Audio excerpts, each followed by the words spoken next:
your forecast first. Sponsored by Matex Heating, Cooling, and Plumbing.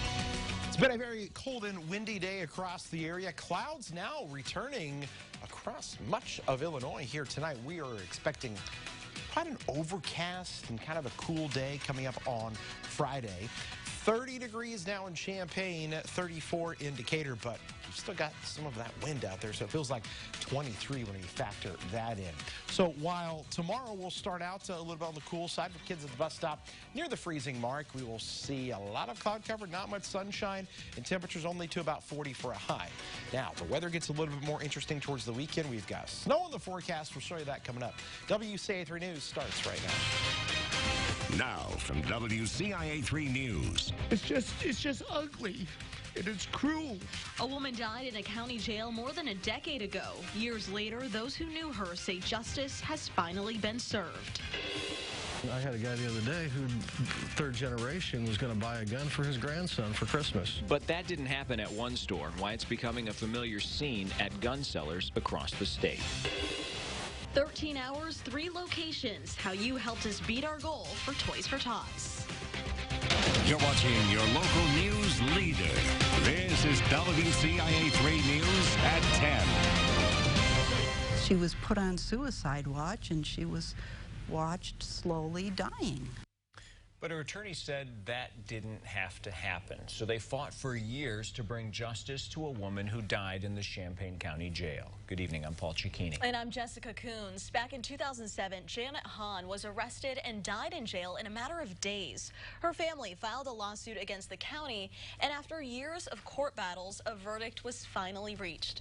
WCIA 3's Jamie Mays is live in our newsroom tonight. Jamie, you spoke with her attorneys. What did they have to say about this case?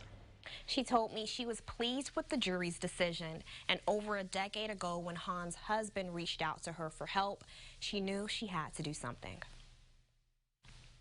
It's a case that still stirs up a lot of emotion from friends of the family. It's just ugly.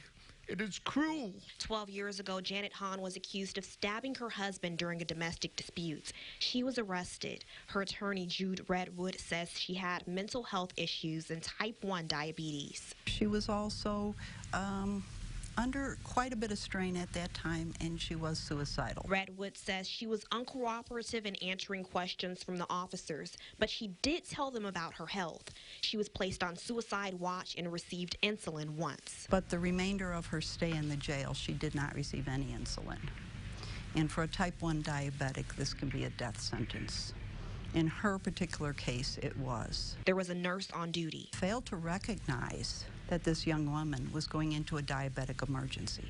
Instead, she blamed the young woman because she was uncooperative. Hahn became sick without proper treatment. Correctional officers who checked on her heard her moaning painfully in the night. She was heard kicking her door in the night, yet none of the guards were alerted about what to look for. Within 60 hours of being admitted, she was found dead. She was nothing but a great woman, and I can't think about what they did to her without breaking up. There was a trial to prove medical malpractice against the healthcare provider.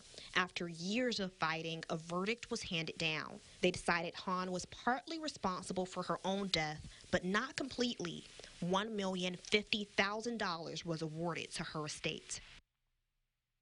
There is a husband and a child who are heirs. The probate court will ultimately decide who gets the money. Live in the newsroom, Jamie Mays, WCIA 3, your local news leader. All right, Jamie, thank you so much. Now, a statement from the current Champaign County Sheriff says, in part, the medical staff in Champaign County jails currently have procedures in place to identify and address medical issues that occur in the jail. Saying, quote, my correctional officers rely on our contracted medical staff to adequately address any medical issues that present, and I have faith that the current staff does that to the best of their abilities. Illinois is suing the country's largest e-cigarette maker. It's the latest state to sue Juul. The Attorney General says the company used deceptive marketing practices to entice minors and misrepresented the amount of nicotine in its products. Juul says it did not try to attract underage users. A man in Rochester has been arrested for threatening Congressman Rodney Davis. 64-year-old Randall Tarr is charged with 1 count of communication of a threat to injure a person. The affidavit filed claims on November 25th Tarr called the Decatur office of the congressman and left a profanity-laced voicemail in which he threatened to shoot Davis. He was released to home detention and location monitoring.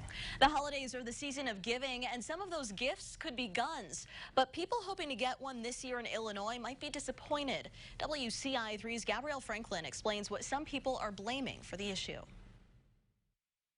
Birds and Brooks has been in business since 1973. They've been in this store building since 1985. When you look around Birds and Brooks, you can find just about anything you can think of. We sell military surplus. We sell military collectibles. It's a really unique store. There's no place else like it. We have people come from several hundred miles around just to see the store because it's so unique. But after more than 45 years, the store had to put away one of their biggest sellers. It would have cost us anywhere between $18,000 and $38,000. A law signed by Governor Pritzker just a few days after he took office requires dealers to pay for security upgrades, including surveillance and an electronic database. The Federal Firearm Licensees of Illinois says around 60% of the licensed gun retailers from 2018 are no longer selling guns. Birds and Brooks employees say their store took a major hit. People for generations have been buying guns from Birds and Brooks. I mean, I had a guy the other day who, third generation, was going to buy a gun for his grandson for Christmas. This was the only place that he'd ever bought a firearm since 1973. And we're out of business now. The store liquidated their entire gun collection in July. Though things may seem bleak, they are hoping a counter move by gun advocates can turn things around. There's one truth about legislation in Illinois. If it's a gun law, it goes on the book, it's never coming off. Our only hope is to win a lawsuit that the Illinois State Rifle Association we're a part of prevails and rules this law unconstitutional. In Springfield, Gabrielle Franklin, WCIA 3, your local news leader. The State Rifle Association's lawsuit was filed in July. No decision has been made yet.